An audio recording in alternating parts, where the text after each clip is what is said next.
Before Pokemon Go, there was one way to take Pokemon wherever you wanted: the Pokéwalker. So this is my Pokéwalker. As you can see, it's kind of scratched up, and that's because I've had it in my pocket for so long. Here is that other Typhlosion. Lava Flow is his name. And you can do quite a few things. There's the Pokey Radar, the Dowsing, Connect, the Trainer Card. You can go here to check your Pokemon and items you have currently in the Pokéwalker and change the settings.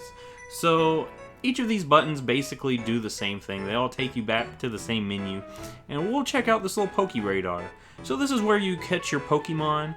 You just click on the grass that has the Pokemon. Once you do that enough times, then you can go ahead and battle the said Pokemon.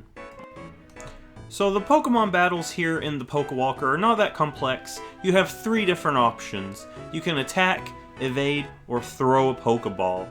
If you attack and your opponent evades, you will miss and your opponent will attack back. If you attack and your opponent attacks, well, you both attack each other. If you evade and your opponent tries to evade, your opponent will get away. You can catch Pokemon this way. You have to bring their health down low enough. Here's the Dowsing feature. This is where you find items. So you can click on different grass. You have 2 chances to find the item. The first time it'll tell you if it's near or far. So here's how you connect to other Pokéwalkers. If you meet someone that has a Pokéwalker, you can interact with them. Here's the trainer card. It just gives you stats on how many steps you've walked. But anyway, now I'll show you how to bring your stuff back to your game. So now we'll actually go to the actual DS. You hit Connect to Pokéwalker.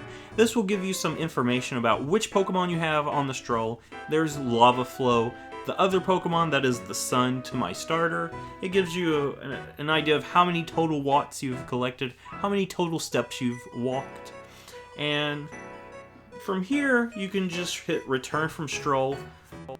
So now you'll point the Pokéwalker at the DS, hit the Connect button, and your Typhlosion, or whatever you had on your trip, will come back to the DS. After that, you'll be greeted with a journal showing off your trip and your adventures that you had with your Pokemon.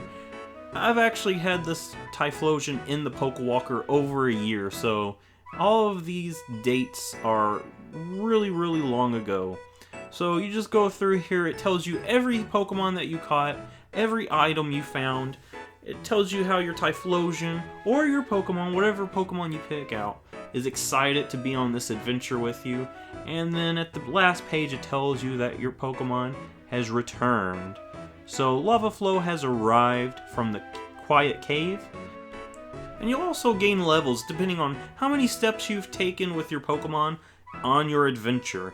And it'll give you a little recap of what Pokemon you caught, what items you've gained from this, and now all of these items are in your DS game.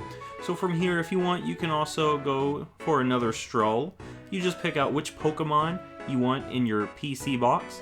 I've always wondered why there's 3 slots here, but only 1 actually works. You can never have more than 1 Pokemon in a Pokéwalker. From here, you can pick different areas to take your Pokemon on a walk. Depending on which area you pick, you will have completely different Pokemon. Usually, some Pokemon repeat in some areas, but for the most part, there's a lot of good rare Pokemon that you can get this way. So that's basically all there is to the Pokéwalker. If you like this, give it a thumbs up, subscribe, and I'll see you in the next Pokemon videos.